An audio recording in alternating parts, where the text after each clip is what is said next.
Hi guys, today I'm going to be talking about my 5 top tracks at the moment. So the first one is going to be by a New York death metal band who you should all be very familiar with, which is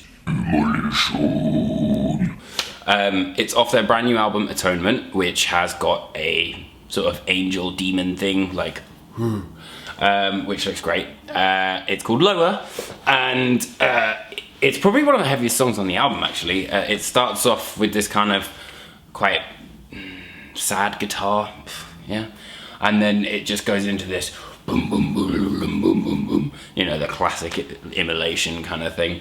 And it's just great. It's a combination of Ross Stolan's vocals and Bob Vigner's, you know, those weird kind of sort of lines. Which is just absolutely fantastic. And then up next is Havoc. Their new album Conformicide is really, really awesome. I've done another review in another video. They've got a song called Master Plan, which I'm really digging. It's kind of starts off with like a military sort of drum roll kind of thing, but then it goes into like all this sort of stuff. And again, highlights the awesome use of their brand new bassist, which is super cool. What else? Darkest Hour's new album is probably going to be the heaviest thing they've ever done. Recorded with Kurt Ballou. It's going to be nuts, man. Like, they've released 3 tracks so far, but the one I'm talking about is Timeless Numbers, and it's sort of... It's kind of like Deliver Us sort of thing, but there's a little bit of... Undoing Ruin, I would say, is probably the closest. And it's brilliant. It's absolutely fantastic. Like, especially the solos, because they just rip, man. Like, they just sound great. There's so much melody in them, and that's what Darkest Hour for me has always been kind of about. Like, you get the cool sort of chug, you know, and then you get this massive solo.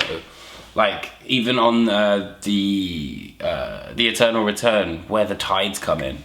Anyway, Obituary as well. They're going to release their brand new self-titled album, and Sentence Day is probably one of the best Obituary songs I've ever heard. I mean, it starts off typical kind of like boo, no, no, no, no, no, no, no, and then it just goes completely different. You know, like.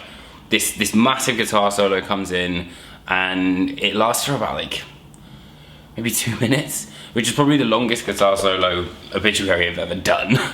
And it just sounds great. It's such a great track. And what was my final one? Nova Collective, yes. The brainchild of Between the Buried and Me and Haken, but not sounding like Between the Buried and Me and Haken. They're just fantastic. Really kind of totally different, something that you would think of. I mean, it's kind of got the sort of thing from Between the Buried and Me, and I guess Haken as well, yeah, you could probably say that. But it's sort of its own thing, all on its own as well. Like, I don't know, it's a bit of a hard one to kind of classify, but for those who kind of, you know, you appreciate maybe the more sort of jazz influence kind of side of things, I think it's really gonna be something that's great. It's about 6 tracks long, the album, and it's got like this weird sort of head on it. It's called the Other Side, because far out, man. And yeah, I think that's it for now, but there'll be 5 more very, very soon. If you like what I chatted about in this video, then give us a like. And please don't forget to subscribe down below. And you can also see some more videos just over here.